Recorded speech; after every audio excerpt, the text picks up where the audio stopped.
Good. Hey, good morning, everybody. Happy Tuesday. If you can hear my voice, come on in. Welcome. I need a couple runners. We're going to do some wins. Before we do, I'm going to invite Pastor Dan up. And as he comes up, I'm also going to remind you, if you have not been live scanned this morning and need to be live scanned, please just head back there. You can hang out in the back, get it done, then come take a seat. We want to make sure we all are legal. Yeah? It's always good when the church is legal. Honor people, care for people. Okay, so I'm guessing everybody's been live scanned. Good news. Okay, Pastor Dan, give us some direction this morning. Tell us what we got. Well, I think everybody has already probably signed up, but just to remind you what it's for and to ask you that every time you hear the word Egypt, when you're in Bible studies or in church or on the news, would you pray for the nation of Egypt? The superintendent is who we're taking his golf clubs to next week. We're on the plane. And we'll take them to him along with these golf balls with messages that you're praying for him and that you're thinking about him. We really want to encourage him. He's a workaholic, like most pastors are, and he needs relaxation in Egypt. Golf clubs are not easy to find. They're very expensive, so we're going to be able to bless him in that way. But pray for Egypt. The national church there is about 200 strong now. They're planting 15 or 20 churches every year.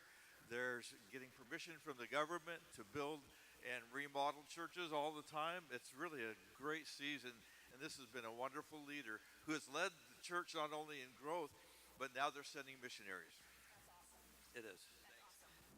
Very cool. So if you haven't put a scripture or such on a little golf ball, where do they grab, or if they have extras, back there. Perfect. Just in the back. So just want to make sure we all get to do that. What a neat thing. Thank you, Pastor Dan. That's awesome. Okay, let's share some wins. What can we celebrate? What did Jesus do this last week? Did you just see Jonathan run? Poor Jonathan. Jonathan, nobody saw it, but 2 weeks ago, he was fully dancing in the booth during, like full on, like complete dance. Now he's on the platform and everybody's staring at him and he hates me. But we love and appreciate you, Jonathan. Okay, what are some wins? Raise a hand. What is Jesus doing? Well, Michael preached on Sunday, and it was an incredible message. I don't guess he's certified or whatever, but he ought to be. He does a great job. Did you hear that, Michael? You ought to be certified. And I agree, it was fantastic. It was a great message. So along that note, so he preached a message, I think he said this, on grieving like Jesus. And what I thought was so cool was the prayer response afterwards. He just stewarded sort of that handoff, especially second service, so beautifully.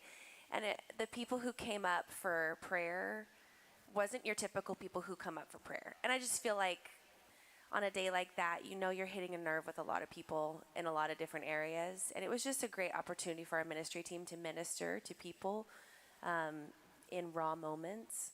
And then also I just felt like it ended up being such a cool lead into Easter. And he even said, like, you can't really celebrate the joy of the resurrection on Sunday without walking through the pain of Friday. And I forget how he worded it, but the rawness of Saturday, and it was just so good. So shout out to Michael, wherever he may be. Oh, yep, wins. So we had baptism this Sunday, and it was awesome. We baptized, I think, eight people. And but the highlight of that service for me is that we baptized our daughter Lily, which was very special for us. And she it's something that we've always waited for her to come to us to talk about it. We didn't want to like impose it on her or anything. And she came to us very last minute, which meant that not a lot of family could have made the arrangements to be there, but nonetheless, we weren't going to say no to her. And it was just one of those moments that I think, that God gave us, and just a very special time. And for all the baptisms, of course, just special services and seeing people's journey, hearing the testimonies of people, and what a powerful Sunday it was, baptism Sundays. Can I just jump on his? And let me just share one of the stories. Is her name's Sierra, and invited by a friend to come to our women's recipe swap, right? And so here's a girl who is into crystals and earth worship, she said, and tarot card, all these things, and had a lot of just childhood abuse and trauma, yeah. So anyway, she's just seeking. Anyway, invited by a friend, so she came. Then at the recipe swap, invited to come on a Sunday. So she said, so I came. And she just talked about feeling like that sense of belonging. And every Sunday, she just kept coming. And she said, I would cry. And then Amy Farley was with us, and she talked about her trauma and just identified with this girl. And she said that was the moment. Like, it touched me in such a way, like the excruciating pain of it, but then so inspired by the healing that God had done in this woman's life. So she decided that day to accept Christ. And that has led her on such a journey with our prayer teams and everything. So this last week, she purged her house. She had her own burn session. She said, all my tarot cards, crystals. She sent me a picture. She burned everything that was not glorifying to God in her house, and was baptized on Sunday. And I just watched this complete 100% transformation in someone's life. It's just so powerful. And then Dave preached on tell somebody. We kind of did a tell somebody checkpoint, just reminding people. And what a story to go with it. Like, somebody was invited into their life and said, hey, come with me to this women's thing. And then do you see the progression that happens when we're intentional with inviting somebody and telling somebody? Powerful.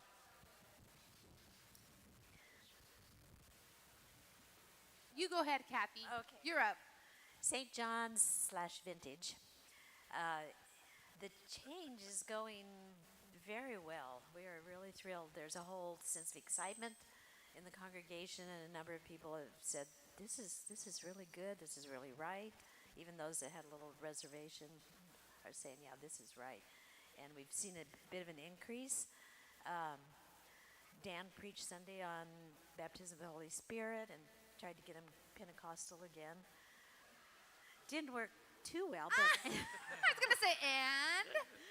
but we did. I mean, he opened the altars, and one guy was like, phew. He said, I came down first because I wanted that gift. And another they're all pretty much long-time believers, said, I've, connected with the Spirit like never before, and just different things like that. So it was a good Sunday, and yeah, we're real pleased with what's happening, aren't we? Okay. Very cool. Krista? Oh, sorry. He gave it to me. I have a personal win. After 15 years of leading worship full-time and part-time, I got a new guitar, which was long time. Michael went with me and was the little demon in my ear trying to tell me to buy it. How about an angel? No, you're not. No. No. Nope. That's what I say. How come he's got to be a demon in your ear? How come he can't be an angel in your ear? I would say angel if he didn't sound like Palpatine from Star Wars. He was just sitting there going, do it. Do it. But anyway, I'm very happy.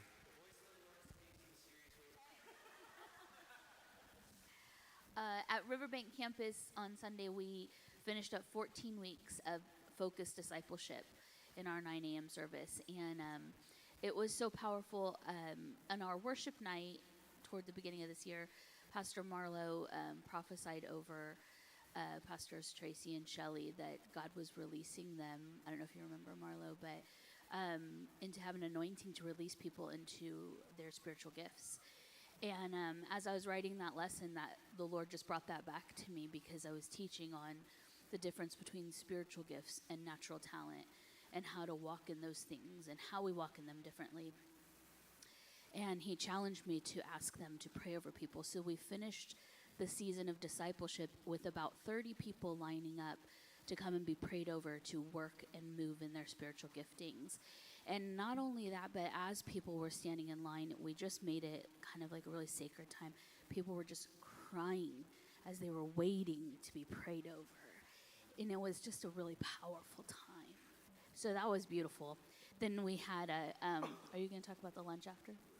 Okay, I'll let you do that. I've been allowed to do this. We had 72 in church, and I don't know if that didn't count like the children's workers and all that. But, we had a guy make, Mike Renfro made pork butts. So we had pork butt sandwiches. We had like an after hangout and eat with the whole congregation. And we had the slushy machine, the famous slushy machine there to raise money for 10K Day.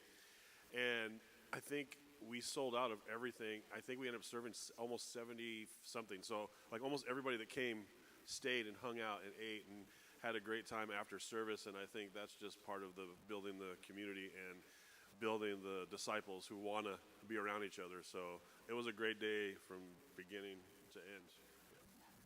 It was great. Tracy and Shelly invited the campus pastor Saturday at dinner to come by. So the Stumps and the Bethkes after service made our way that way, and y'all didn't have food for us. So it was actually very cool to see everybody, and it was awesome that it was sold out. We just went and ate somewhere else, but we were like, yes, let's go hit that campus up. We got to see, I'll go to Pastor Jeff next. We got to see 3 campuses this Sunday. No, Jeff. What? No, Jeff. Oh my goodness. We got to see 3 campuses on Sunday. We were in Modesto first service, Ripon second, and then just making our way to Riverbank at the end of second service. And it's just cool to see what the Lord's doing. Like, I could share wins from every service, but just in general, like, he just fills your cup like, Jesus, thank you that we get to be a light in this community, that something awesome is happening. They were great services. It was just really, really, it was cool to be a part. Okay, Pastor Jeff. I think someone had the microphone first over there. Pastor Mike. Oh, thank you, Marcia. Okay, so we had Encounter Sunday on Sunday, and it was unbelievable. I mean, God showed up in an amazing way, and there were people worshiping, there were people crying. And afterwards, for the first time in my life, I got to hear 2 individual accounts of 2 individuals being completely healed. And it was just amazing. The worship team was amazing. Everyone was amazing. So I just got to say all glory to God. So I have 2 wins. The first win is very practical. We have been getting some assistance and some help around the facilities with someone that we've recently hired part-time.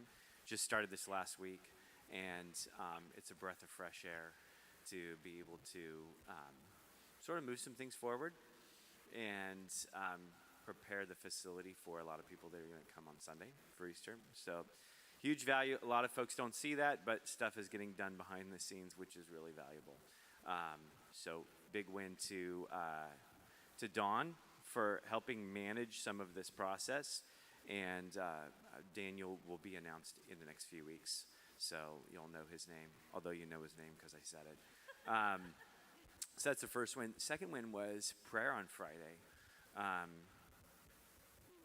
Wednesday too. See, I was praying on Friday, and so no. Wednesday prayer was really special, and I think what's really cool is to see just people stepping into space like Pastor Camille, taking a place of leadership and prayer.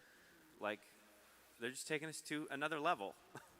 And I think what's really cool about prayer on Wednesday is that the Lord has never showed up the same way each time. And it leaves him to be a little bit of a mystery that I just want to know more about.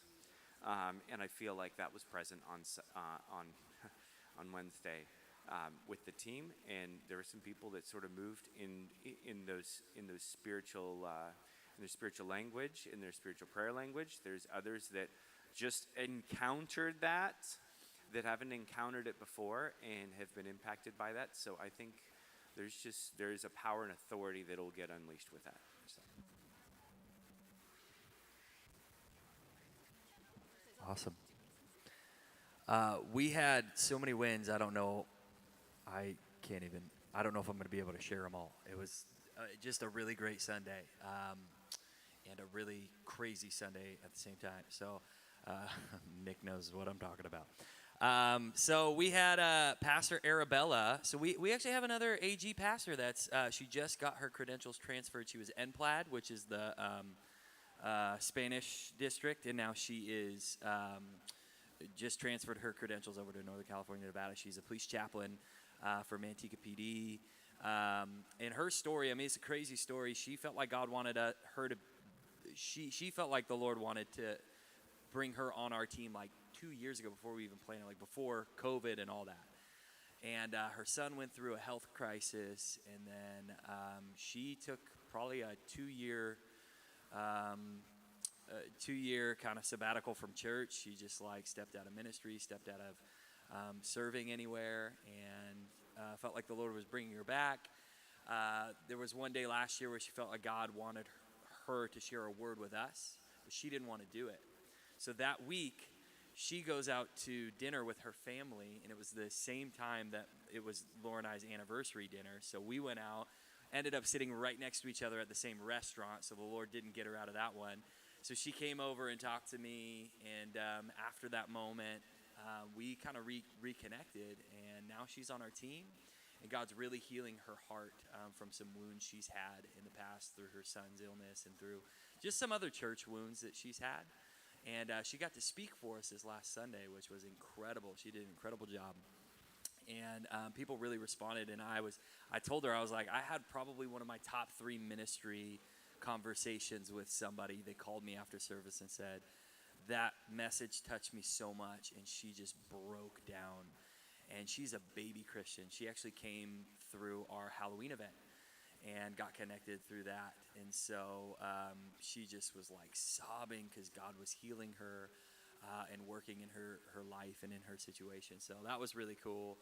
And then we had a kind of a security issue at our church on Sunday. We had 2 homeless gentlemen they've been coming for a long time. But they've been coming because there's somebody on our team who likes to make them food, which is fine, you know. They'll come in, she brings them breakfast every morning, and she's really got a heart for the homeless population. But these 2 gentlemen got into a loud shouting match in the lobby, which is right next to our children's ministry facility. So Sonia, who's on our team, went out and confronted them a couple different times. They didn't quiet down. And this was during service. So then she grabbed another guy from our church, pulled him out to the lobby, confronted these guys, and they finally quieted down. But then they started piping up again, like after service. And so when they left, our team did a little powwow. And it's actually like a really unifying experience, I think, for all of us, because we were all like, okay, we need to make some decisions about how things are going to go here at our church. And so the guys left our church. They were sitting in our courtyard, and I ended up having to go after service to uninvite them. And so they were uninvited. They got really angry. We had a guy from our team come up behind me and just kind of like make sure he was there. He was present. Long story short, the cops were called. Cops intervened. I want to say I'm super proud of Nick. Nick was there the whole time, didn't leave our side. And what could have become a really difficult moment, I think, was I know it doesn't sound like it, but it was a really great moment for us, and it was a great moment for our team. And I think for me, it was our team responded with wisdom. Our team responded quickly, and when there was a threat to our flock, our team came in and did what they needed to do. And so I'm just really proud of them. I'm really proud of how things were handled. And so, Nick, I want to say thank you for having my back. I mean, when you've got a guy as strapping as this behind you, you're not afraid, you know? I know. It's so, true. anyways. And that flowing hair, it does something. It does. It's very intimidating. It is, yeah. So I got a lot more, but I'm going to pass. All right. Oh, yeah, go ahead. I just want to speak on the discipleship that's going on in this room. I mean, we can all praise about, and this is props to so many things like the service and the worship and the performance attitude of it, but the fact that we all are individually applying discipleship to our congregations is so impactful. And I just want to speak to this lady right here, Rebecca Willits is in the room, and she has a wonderful, beautiful testimony, but she just signed up to help lead the preschool at Modesto campus, and with that, it's discipleship in her life, and she's got a beautiful testimony of what happened on Wednesday during prayer, so talk to her, connect with her, but discipleship is just so beautiful, people. You're doing awesome. One youth raised almost $12.5 thousand for Speed the Light.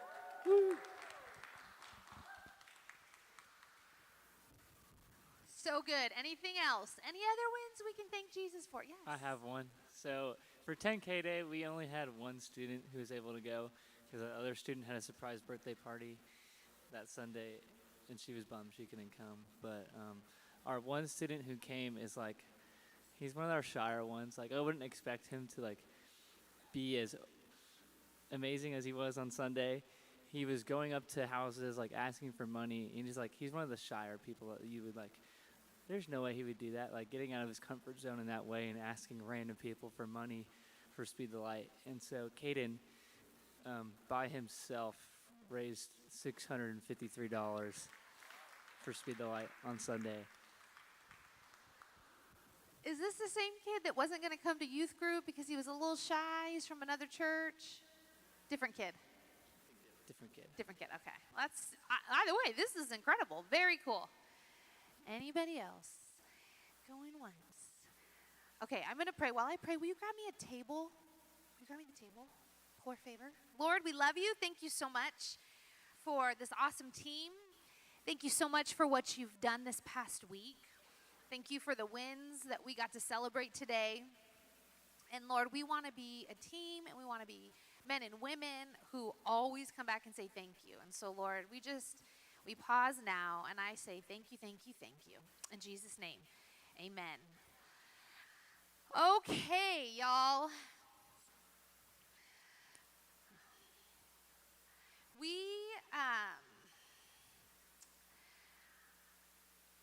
really quickly, I don't want to forget to tell you, next Tuesday, the office is closed because Sunday is Easter, so we like to give everybody a little breather. So we will not have chapel next Tuesday. We won't have any network meetings next Tuesday. You can connect with your campus pastors about any campus-specific meetings. I don't know what every campus's plan is, but just so you know, I really hope all of you awesome lead team members watch chapel like you're supposed to, because there are no meetings next Tuesday. Okay.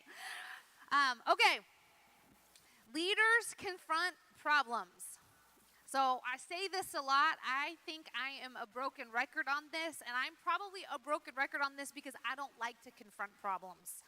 For many, many years in my relationship with Kyle, as husband and wife team, if something good was going on, I was like, yeah. And if something bad was going on, I'd be like, so do you want to go have that conversation? You want to go handle that thing? Because my temperament by nature, I don't like conflict. So I can avoid things and hope things get better. That's just who I am. And I'm not excusing it. I'm saying I have and continue to learn and grow. Because conflict isn't bad. It's inevitable. And one of the things why Pastor Mark was here, which that would have been my win, it was wonderful to have Pastor Mark here this last week. I want to say thank you to all of you who came out Saturday night. I want to say thank you to all the campus pastors who made time to be with Pastor Mark. He really, really cares about One Church. And he has he's around enough to have an inside purview to what's going on. And he's outside enough that he can say things and give perspective that is untainted because he's not an insider. So it is a really beautiful gift to our church, I believe. And while Pastor Mark was here, one of the things he highlighted time and time and time again was this thought about us giving sideways energy away too much. And it was one of our very first meetings. It was Jordan, Tammy, Kyle, and I. And we were talking about one church, and he was just asking questions. And he said something that was not the first time he said it, but it was like the first time he said it. It hit me again.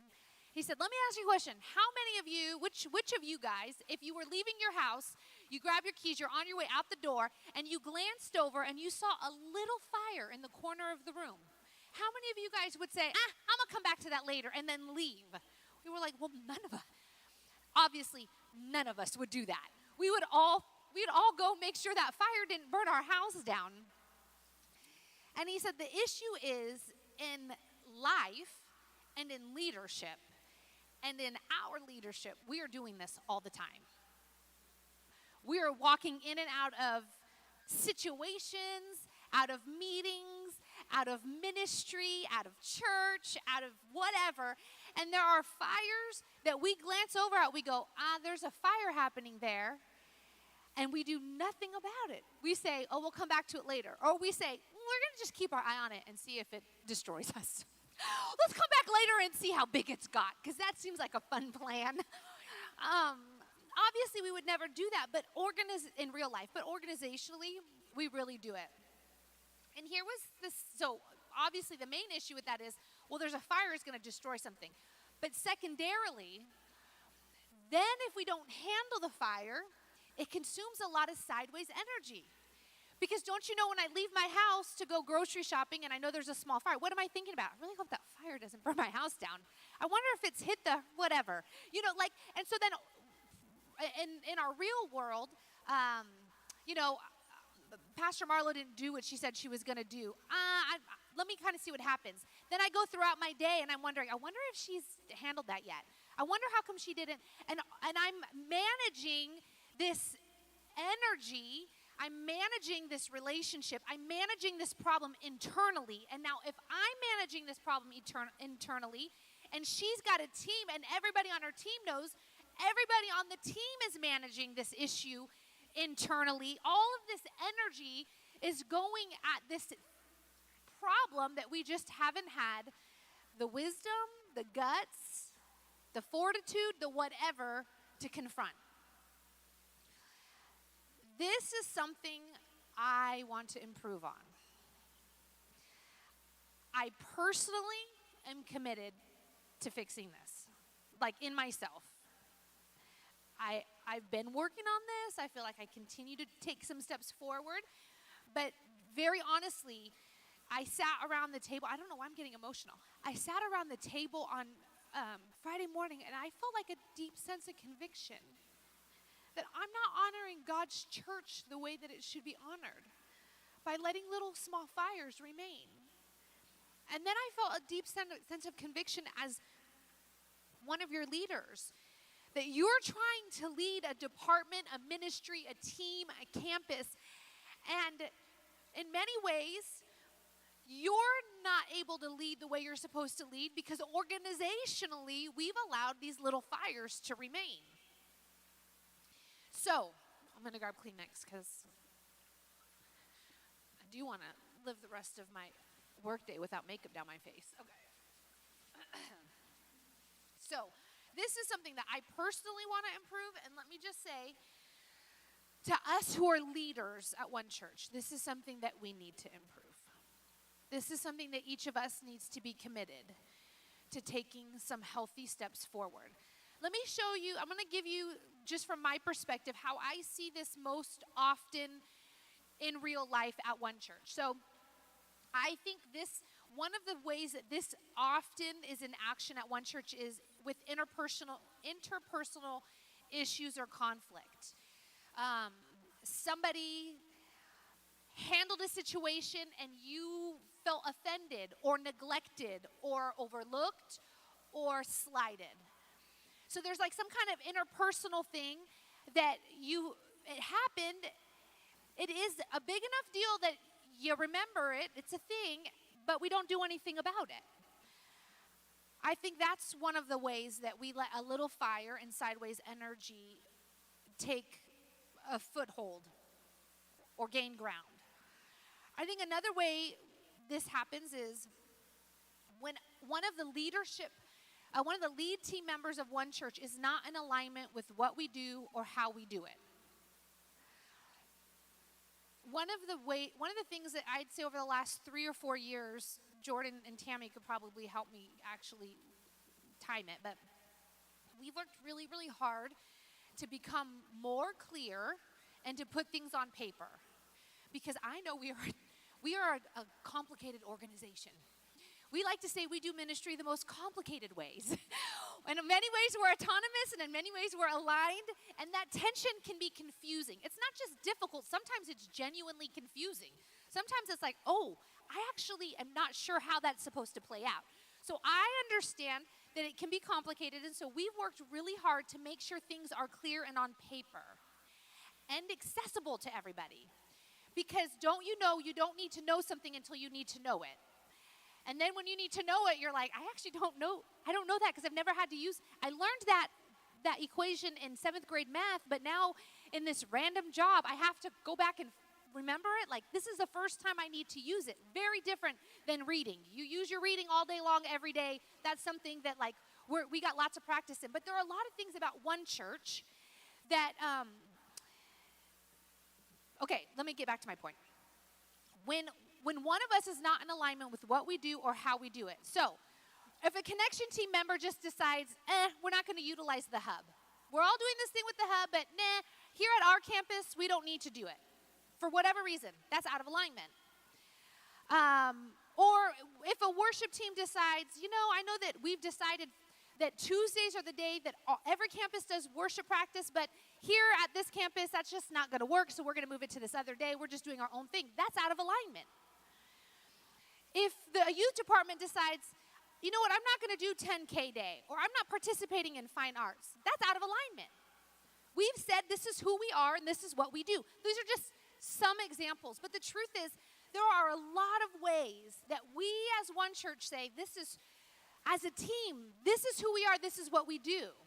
And it's on paper, and it's clear, and we know it, and yet for some reason we give ourselves a pass. When we do that, that becomes a small fire that causes a great amount of sideways energy for the organization, for the leader, for the team. Another way that I think this happens at one church is when a direct report doesn't deal with that. So this is where I've been extremely responsible. If I keep using Mo because she's my sister, so I don't have any problem using Mo. If she's like, bring it. She's also an 8 on the Enneagram, so she's like, challenge me. Come on, okay. If Marlo's not doing her job and I don't handle it, that's a problem. That's a problem for the youth department. That's a problem for the Modesto campus. That's a problem for all the other youth champions. That's a problem for the junior high ministry. That's a problem for the high school ministry. At the end of the day, that'll be a problem for the young adult ministry because we're funneling people that way. This ends up being a problem for the school of leadership. I mean, the organizational ripple effect is ginormous. And when I, as a direct report, don't handle it, I might as well just say to everybody in one church, I don't really care how difficult I'm making your job.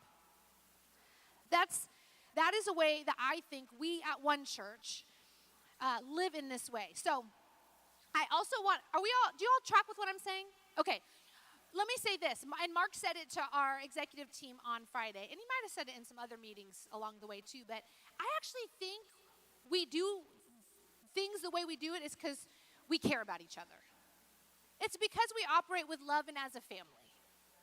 That I actually think that's why we operate with so much grace. So the why behind, I'd say 80% of the time. That might be a little generous. 65% of the time. The why behind the what that I'm saying is an issue. Most of the time, the majority of the time, it really is because I love Marlo. I know her heart is not to be lazy. I know her intention is not to just drop the ball. I don't assume terrible things about her. So And that this is the kind of grace we give to one another, but that doesn't actually help one church any. I want to assume the best, and I want to love her, and I want to, I want to treat her with that loving kindness as a family, not because she's my sister, but as a one church family. But it doesn't help one church if I just let the fire remain and not deal with her in that love. Does that make sense? Okay, so I actually think we do it because we give each other the benefit of the doubt. So I would suggest today that the number one way each and every one of us can improve in this problem. I don't think it's the only key, but I think it is a huge key. And Kyle, at the end, I would love you to come up and help give some feedback, some thoughts, if you'd like to, only if you'd like to. I think the number one way each of us can improve on this issue is to communicate. Communicate, communicate, communicate. And when you think you've communicated, go ahead and do it one more time. Because here's what I know. I can say, somebody years and years and years ago reminded me this, or said this to me, and I thought that is so good. My job, Kyle's job, your campus pastor's job for your campus, your department leader's job for your department, your pastor in a certain ministry, our job is to be the chief reminding officer. You can hear, listen, Kyle told me he loved me once upon a time, but there are days I just need him to tell me again, I love you. It's not like a one and done issue. And so I would say the primary way we can improve on this is to each of us decide to communicate. Here's where you need to communicate. You need to communicate to your champion if you have one. So I'll just pause and say, let's talk about who's a champion and what and where they're at. So Pastor Aaron is a champion of services. Also, I love this name, champion. I feel like I've come to appreciate the idea of being a champion. Like, Aaron, you are a champion at one church. Okay, Pastor Aaron is a champion of services. That means whatever happens on a Sunday morning in the main auditorium, worship, tech, order, all of the things that happen in a service, Pastor Aaron ultimately is responsible to keep one church one in this way. He's responsible to Kyle and I and to the campus pastors. But there are one church ways that it is primarily Pastor Aaron's responsibility to make sure we operate. So when he says, hey, we do the Cupid Shuffle, is that what it's called? Every Sunday, that's what we do. I don't care if you have two left feet, you do it. Because we do it as one church, okay? So like that is his role. So when you need to, if you are in that lane and communication needs to happen, you got to communicate to Aaron. Another champion is Pastor Marlo. She is our youth department champion. She oversees high school and junior high.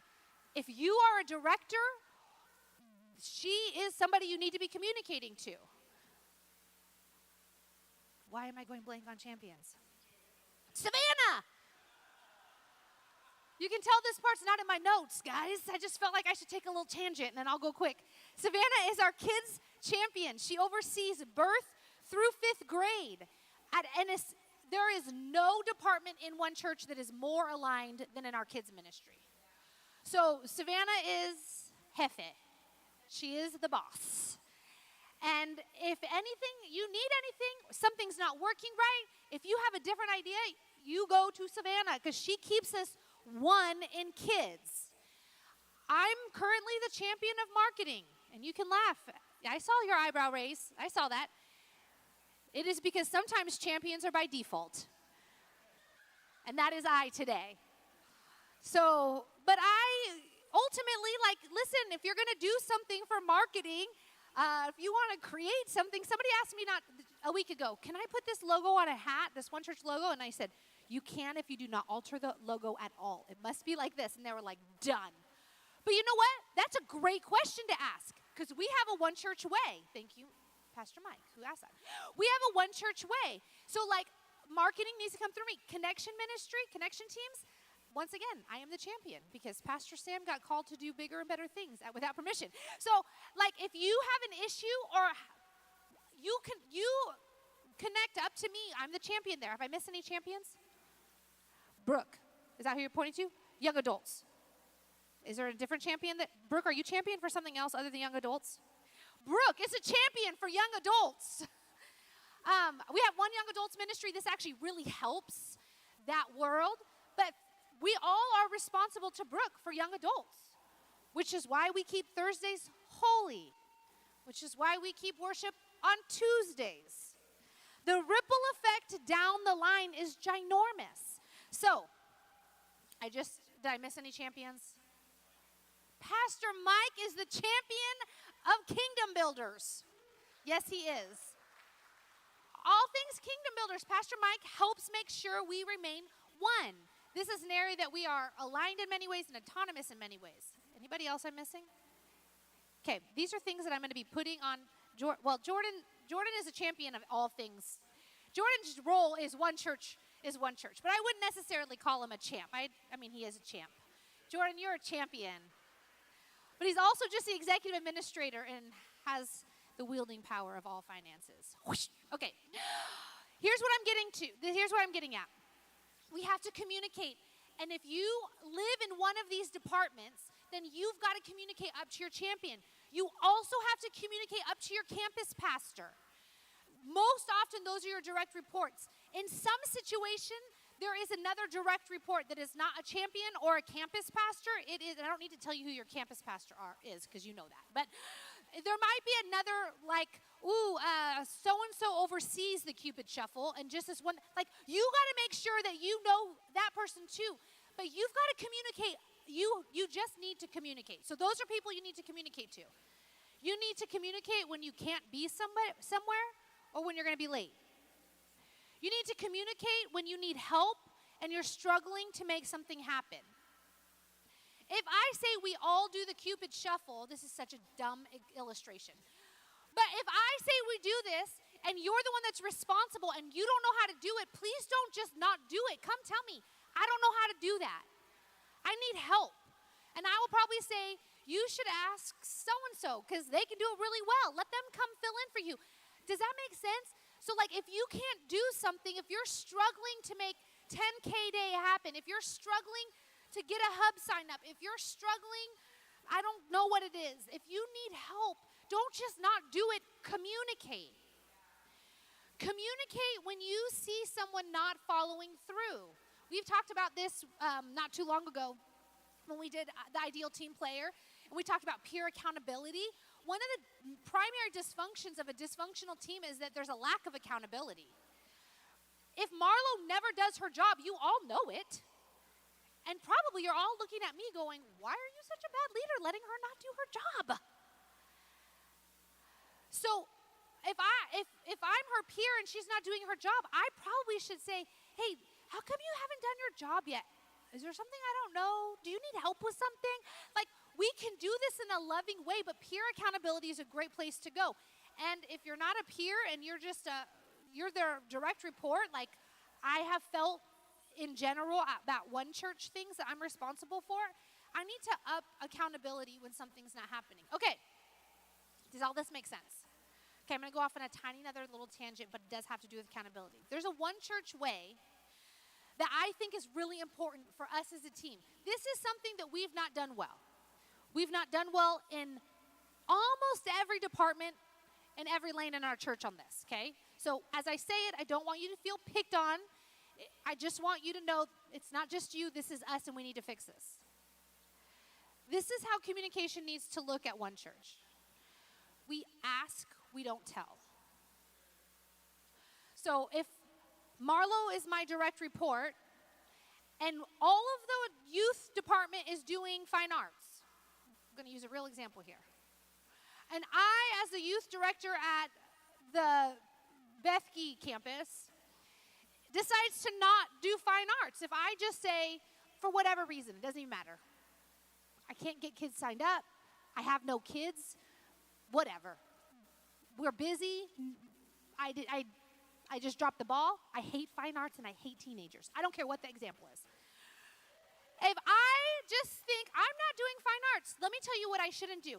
Hey, just so you know, we're not going to do fine arts at the Bethke campus. What does that do to Marlo? What seat does that put Marlo in, who is the champion, reporting to us? And we've said everybody does fine arts. If she's just been told, wait, you're not doing fine arts, but all the youth department knows we're doing fine arts. That's not new.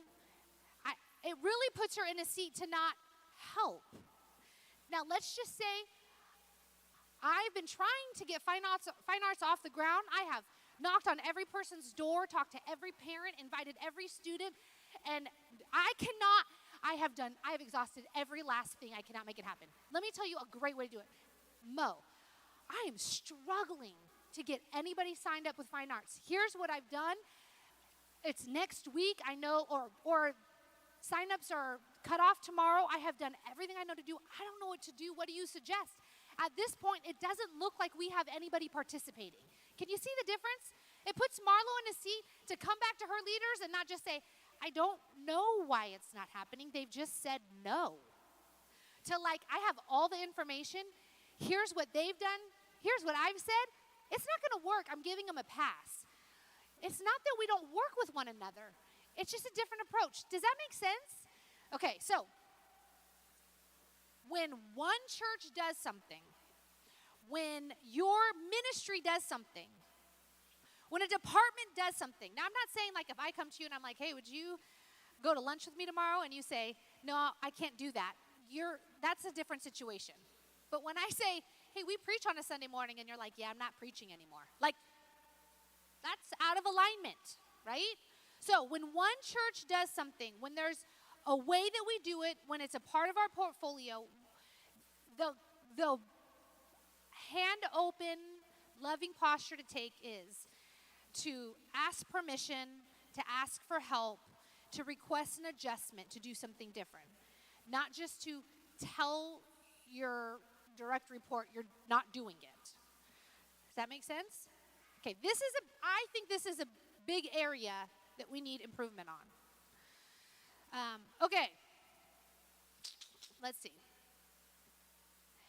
We have spent exuberant amount of energy managing small fires. And I'm sure you feel it in your ministry. Can I tell you, I personally feel convicted. Kyle and I had this conversation. We've had this conversation a lot lately, but we had this conversation a lot this weekend. I personally feel convicted because if I, as the lead pastor, am not managing the small fires that Marlo is creating, what am I producing in our organization? Well, I'm producing a situation where now whatever Marlo oversees is going to obviously have a bunch of small fires because I'm not handling it. You know what I mean? Like there is a spiritual, like I have to lead the way. And so I'm saying to you, I started this saying, this is something that I want to improve on.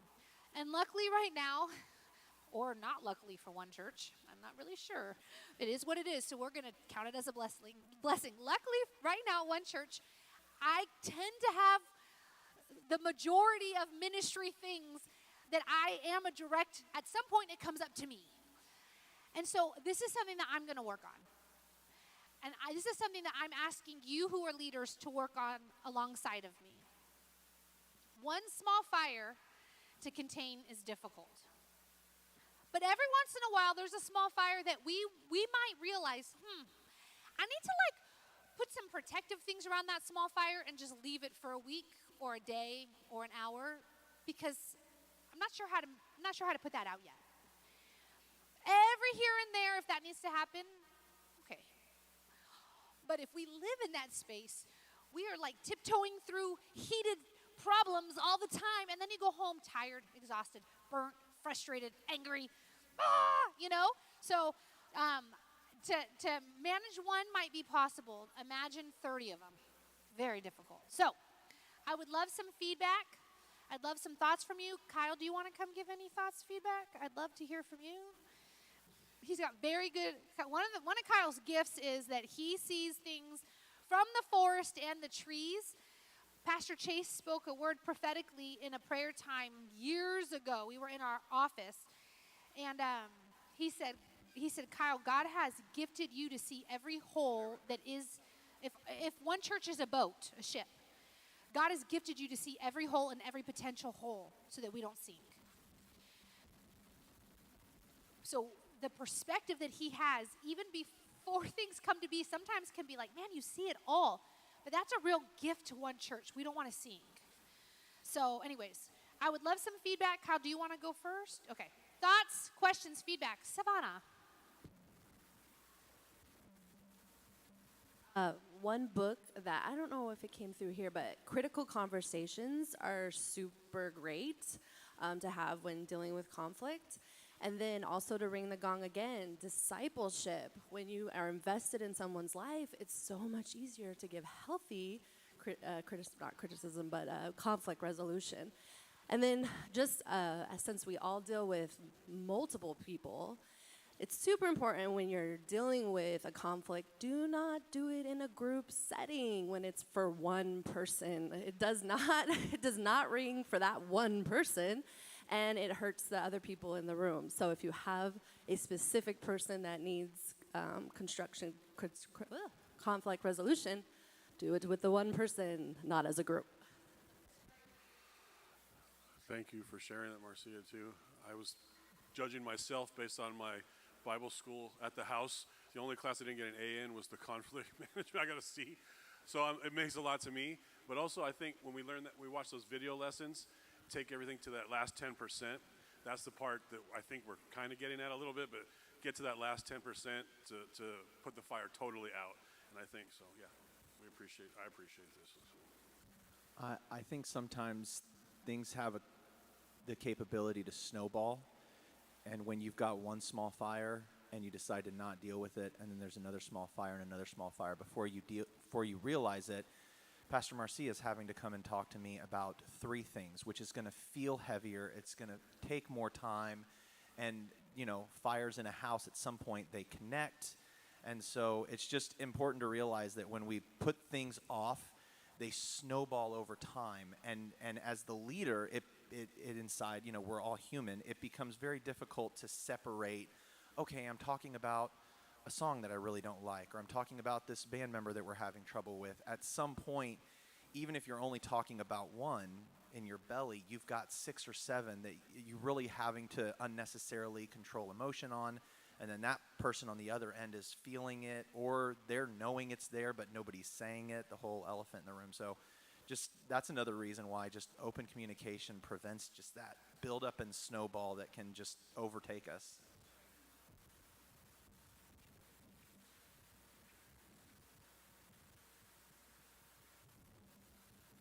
Well, one of my something that speaks to me is the last 10% idea, and as a campus pastor, speaking in the last 10% realm of things right now, one of the more frustrating things that I experience is that everybody above me in the chain of command and everybody below me in the chain of command expects that I don't misstep. I have to toe the line perfectly to either be a good example to everybody below me, or to be a display of excellence and the company for people above me. And that's not the problem. That's the seat I sit in. But when you take care of yourself, when you have self-accountability, when you approach your task with all of the with your entire spiritual toolkit that God is doing in your life to lead people well, and you do it cheerfully, it becomes less about performance and more about your heart. And the graces can come in the heart towards approaching a situation, rather than the excuse of not, what you're saying, Pastor Marcia, of not complying, or, well, we all do the boogie woogie on, or whatever it was, except for sure the boogie woogie. And but when you approach it with accountability rather than your own agenda, it just is going to change the graces that you receive. It's going to change the attitude in which you are perceived in, and you can get a long way in any organization with accountability. You have to understand, as my youth pastor or my worship director or whatever else, like when you approach your job as this is the most important job in the house, you're doing it wrong. because I don't perceive that your job is the most important job. It's one of many important jobs. And when you just approach your role, your job as, I'm going to give this my very best and be accountable to what I'm doing, it's going to be awesome. And it's going to, then it's not anybody coming to the table with like, well, youth ministries is the most important thing. So if you want an effective youth ministry, you got to let it run this way or whatever. No, that's not the. Yes, I do want a effective youth ministry. I do want incredible worship on Sunday morning. I want great men's ministry. I want an incredible children's experience on Sunday mornings and beyond. But all of those things are the most important things. And so approach it just with your own accountability and responsibility, and you'll get the graces that you need. And the expectation that you have for yourself, or looking up the chain or looking down the chain of command, it'll be a lot more gentle of a process for you, and you'll be a lot more you'll feel a lot more fulfilled rather than Big Brother looking over your shoulder approach. Oh wow, that's loud. I'm sorry, everybody. For me, this is something that I don't enjoy conflict at all. I hate it. I want to avoid it at all costs. But one thing that's helped me in this area has been, you kind of said it, like speaking the truth in love. And what I've had to learn is in the same way, like I think of it through boundary conversations. And one of the best ways I ever heard it put was, I will lovingly put up this boundary, and I will lovingly cut your toes off when you cross this boundary. Because it's not loving to me, like for me, to put up a boundary and then let you walk all over it to either one of us.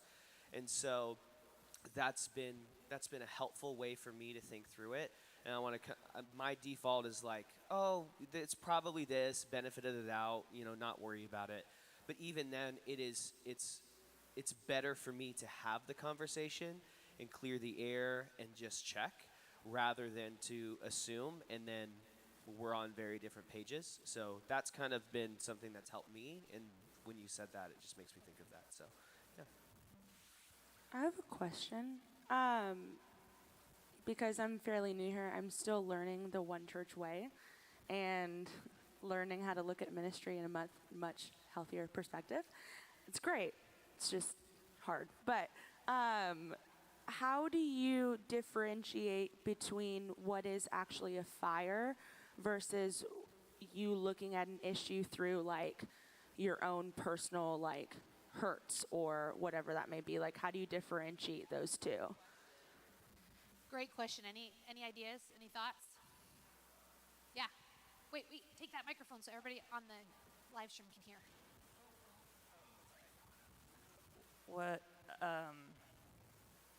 I am a very emotional person, and sometimes that shows outwardly and sometimes it doesn't. But what I have been learning, especially like in the last couple years in my walk with God, is if it might be a personal hurt and not a fire, when you are asking instead of telling, like God will honor that in your honesty. Because you can even say that. I think in my youth I wouldn't have thought to say that, but it's totally like, people are respectful if you're like, this might just be me, but it's bugging me and I just need to share it. What are your thoughts on that? And oftentimes there's grace. Oftentimes I find out I misinterpreted something or someone else misinterpreted something. And so I would say still have the conversation, just approach it with that awareness and openness about it. And then if they mishandle it, you are totally responsible before God, and like he'll take that off your shoulders. That's just been my personal thought on that. I'm a reactionary person, so my natural when something's personal, like a personal versus like, oh, that might be a fire that I'm seeing because we're unaligned or someone's not doing their job or whatever, I could tell that it's Marlowe because it's reactionary, immediate. I can feel it and a little bit different. But what has helped me has been going to a trusted someone who is higher up than me, who I can be very honest with and share my frustrations. Like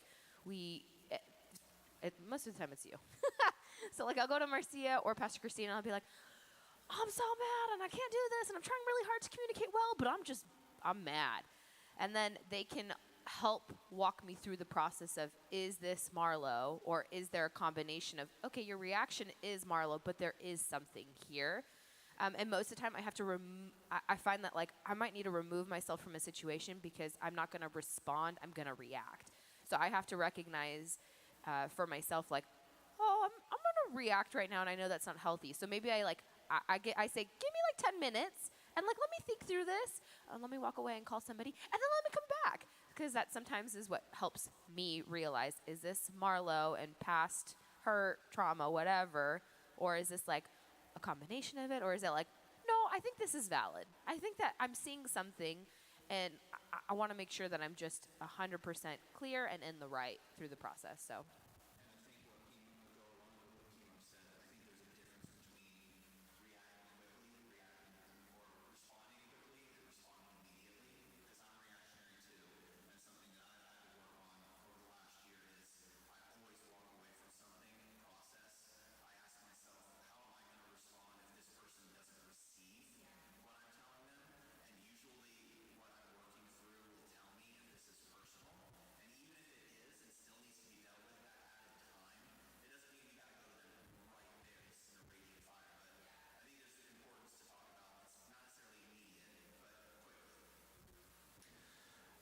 I don't mean to sound over spiritual on this, but it's true. If you are trying to figure that out, you need to ask the Lord. He knows your heart better than you know your heart, and He knows the church better than you know the church. And if the church is the bride of Christ, then He loves the church, and so He'll give you the how. I feel like the Lord's taking me on a journey to not just identify the what and the who, but like the how. And I think God cares about the how.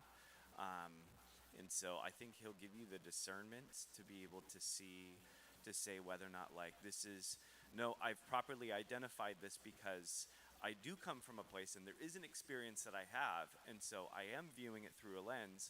And so I either need to put up a boundary, or I need to ask the Holy Spirit to adjust my lens, because I'm responding out of hurt. I'm not responding out of a place of being filled with the Spirit. So I would say if you bring it before the Lord, He always brings clarity. So.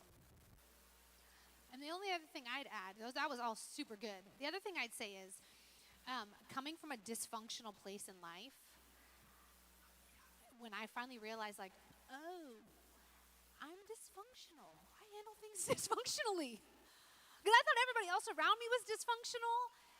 And then I just realized, like, oh, I've created some responses, some belief systems, some patterns that I've now added to this dysfunction, right? And we're all dysfunctional. But we all have our own dysfunction. So one of the things that I continually ask myself is, am I responding this way because I've always only ever responded this way? Is this like back to my natural whatever, like, I don't deal well when it looks like this. I know, and then I can't help separate the what and the how. And I'm back to what Becky said, boy, I will get in almost any car with you if it's loving. I've told Kyle this to him many, many times. You can say, he could look at me and in a loving way say, I don't like you. You're a terrible human being. But if he says it nice, I honestly think, I might hear him.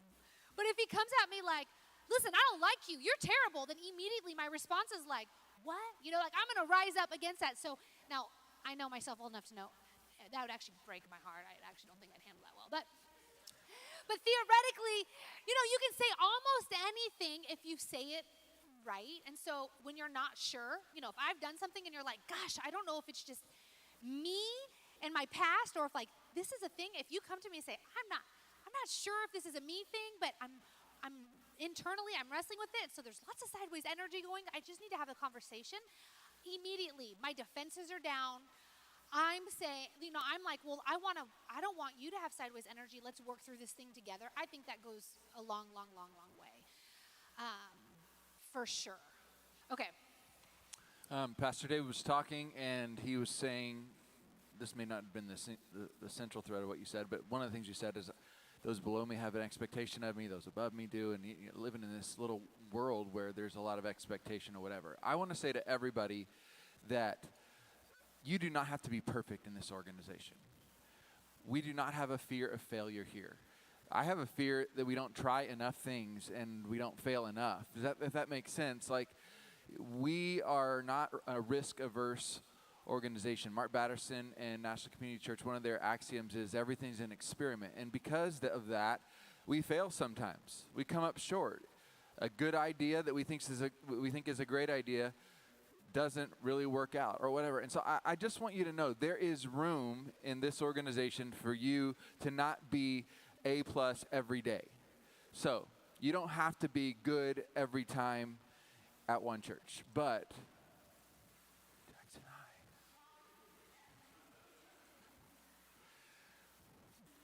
this is hard because I'm saying something important, but he's very cute and distracting. You don't have to be good every time at one church, but you do need to communicate when you are not good or great each and every time. Does that make sense? And this is where we miss it. We foster an attitude that we think, gosh, everybody expects me to be perfect or do it a certain way every time or whatever. No, the expectation is when you don't, you talk about it. You own it. So just remember, if you spend any amount of time with me, not so much you, Tammy, Jordan, they'll tell you, like, we are okay striking out sometimes or forgetting to do something or whatever, but like we own it and we normalize. Okay, so then ARC, accountability reports and conversation. That's how I'm remembering what I have to say. And very fast, so just pay attention. Here we go. Accountability, don't wait to be held accountable. This is while you're talking. Be accountable. Like in our organization and in most organizations, we know when we've cut a corner. We know when we've not done something we should have, and we just hope that no one talks to us about it. And we say, we'll be different next time. And all right, I'm good.